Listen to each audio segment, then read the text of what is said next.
खुलुमबाय लोगोफोर बर'नि मोनदांथि चेनेलाव बयखौबो फिन खेबसेबाव बरायनाय जाबावबाय।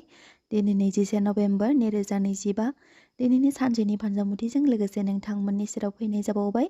नोंथांमोना दिनैनि फानजामुथिखौ नायनो इन्टारेस्ट दंब्ला जोबजासिम नायलांजोबबानो जाबाय। फैदो दानिया बै मोनजिनै राशिफोरनि सोमोन्दै मिथिना लानि। गिबि राशि महरै मेष राशि। मेष राशिफोरनि थाखाय दिनैनि साना लाभ गोनां सान। गासै खामानियावनो मोजां सुबिदा मोननो हागोन। जुलि जानायफोरनि थाखाय गोसोआ गोरोबलायना सोलिलांनो हागोन। गथ' गथायनि खुसिनि थाखाय मायबा मोनसे गोदान खामानि मावगोन। दिनैनि दिनाव मेष राशिफोरनि आखाइ खरसाया बांनो हागौ। मेष राशिफोरनि लाकि अनजिमाया जादों 3 आरो लाकि गाबा जादों गुफुर। वृषभ राशि। वृषभ राशिफोरनि थाखाय दिनैनि दिना गोरोबलायनानै थागोन। खस्थ'आ बांगोन नाथाय अब्लाबो सौसिलांनो हागोन। सरखारि खामानियाव जौगानाय मोननो हागोन। समाजाव मान सन्मान बारायगोन नाथाय जिउनि लोगोरिनि सावस्रिया गाज्रिबो नुजाथिनो हागौ। वृषभ राशिफोरनि लाकि अनजिमाया जादों 6 आरो लाकि गाबा जादों निला। मिथुन राशि। मिथुन राशिफोरा दिनै मायबा मोनसे गनायथावना समाजनि खामानिफोरा बांनो हागौ। बिमा बिफानि अननायजों बोर आरो सावस्रि बिथिङाव सान्थि मोननो हागोन। मोजां मोनज्लायनायफोरनि थाखाय मोजां सान। फिसा फिसौनि सोलोंथाइनि मोजां फिथाइजों गोसोखौ गोजोननाय मोनखांगोन। मिथुन राशिफोरनि लाकि अनजिमाया जादों 5 आरो लाकि गाबा जादों गोमो। कर्क राशि। कर्क राशिनि सुबुंफोरा मोजां सुबिदा आरो सन्मान मोननैखौबो बारायहोनो हागोन। गोदान खामानियाव लाभ खालामनो हागोन। बेफार फालांगियाव मोजां फिथाइ थायगोन। सावस्रिया गोग्गो थागोन।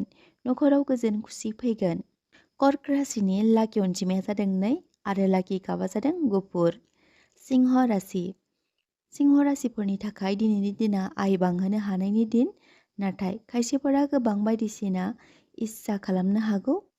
बेफोरखौ नोजोरआन्दाज खालामनानै सोलिलांनो हानाया मोजां। थाबथानानै थानाय खामानिफोरा फुरा जाफुंगोन।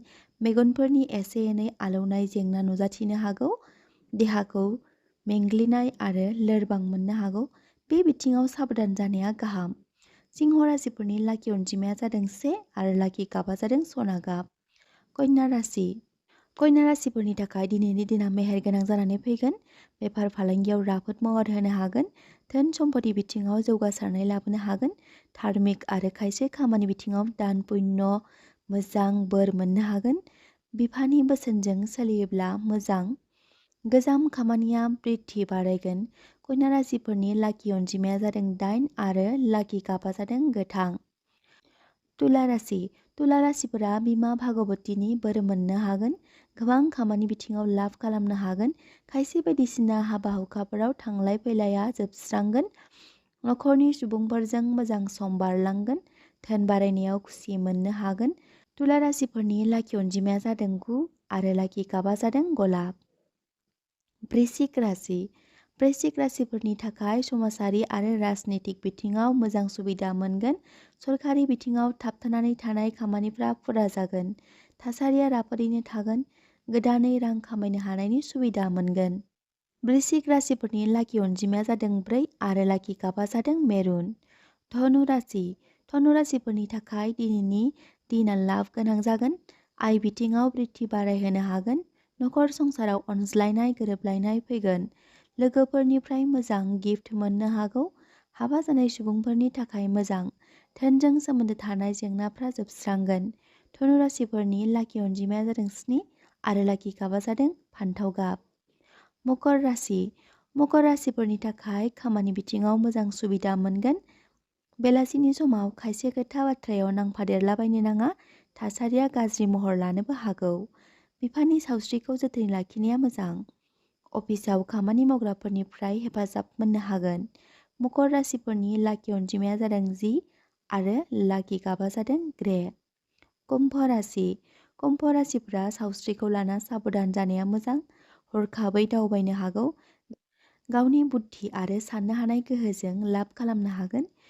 गुबुनाव फरायनो थाहैनायफोरनि थाखाय मोजां सान। मोजां मोनज्लायनायफोरनि थाखाय मोजां, नाथाय देहायाव माबाफोर जोखोमनि जेंना नुजाथिनो हागौ। कुम्भ राशिफोरनि लाकि अनजिमाया जादों 11 आरो लाकि गाबा जादों अख्रां गाब। मीन राशि। मीन राशिफोरनि थाखाय दिनैनि दिना गोरोबलायनायजों बारलांगोन। सावस्रिया सोलायनाय फैगोन। धार्मिक बिथिङाव पुण्य मोननायनि थाखाय धोनखौ खरसा खालामनो हागौ।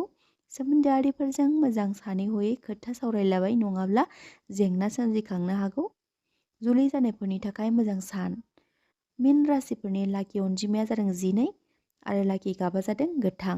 सानसेयारि फानजामुथि नायनो मोजां मोनग्रा आइ आफा बिदा फंबाय बिब' बिनानाव गासैनिसिमबो दिनैनि भिडिअखौ जोबजासिम नायजोबलांनायनि थाखाय आंनि गोसो गोरबोनिफ्राय हाजासे अननाय आरो सिबिनायखौ बावहरनाय जाबाय।